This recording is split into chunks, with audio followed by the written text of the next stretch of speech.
وَنُرِيدُ أَن نَّمُنَّ عَلَى الَّذِينَ اسْتُضْعِفُوا فِي الْأَرْضِ. ہم نے یہ طے کیا ہے کہ جو کمزور ہیں نا، جو مظلوم ہیں، نجعلہم ائمۃ، ہم انہیں امام بنائیں گے، ونجعلہم الوارثین، اور انہی کو زمین کا وارث بنائیں گے. وراثت انہی کے پاس ہے.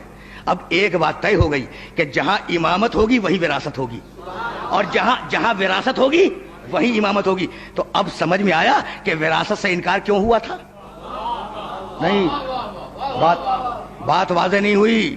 بھائی جب بیٹی آئی اپنے باپ کی وراثت مانگنے کے لیے تو بیٹی نے 7 آیتیں پڑھی قرآن مجید سے. بھائی توجہ رہے. وَوَرِثَ سُلَيْمَانُ دَاؤُدَ، سلیمان نے داؤد کی وراثت پائی.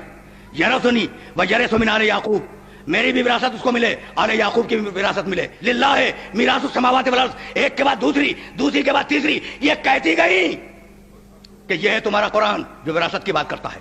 للذکر مثل حظ الانثیین، یہ ہے تمہارا قرآن جو وراثت کی بات کرتا ہے. تو 7 آیتیں پڑھی شہزادی نے اپنی وراثت کو اسٹیبلش کرنے کے لیے. کتنی؟ 7 آیتیں. آیتیں کیا ہیں؟ قرآن ہے نا. 7 آیتیں پڑھی شہزادی نے. بڑا اصرار کر رہا ہوں جملے کے اوپر.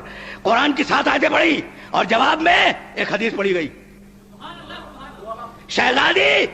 شہزادی قرآن پڑھ رہی ہے، جواب میں تم حدیث پڑھ رہے ہو. بھئی یہ تمہیں ہوا کیا؟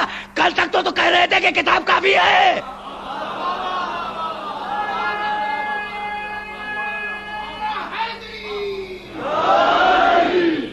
بھئی تمہیں کیا ہوا؟ کل تک کہہ رہے تھے نا کہ کتاب کافی ہے، اور اب کتاب کے مقابلے پر حدیث پیش کر رہے ہو. تو اب مجھے جملہ کہنے کی اجازت ہے کہ خرمے کے درختوں کا مطالبہ کرنے نہیں گئی تھی.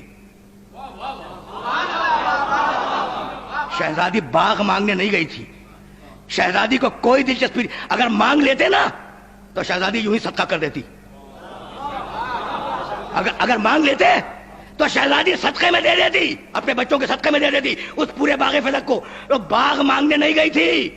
شہزادی تو یہ بتلانے گئی تھی کہ کل میرے باپ نے کہا تھا کہ میں ایک حدیث لکھ دوں، تو تم نے کہا تھا کہ کتاب کافی ہے، اور آج میں کتاب پیش کر رہی ہوں تو تم جواب میں حدیث پیش کر رہے ہو.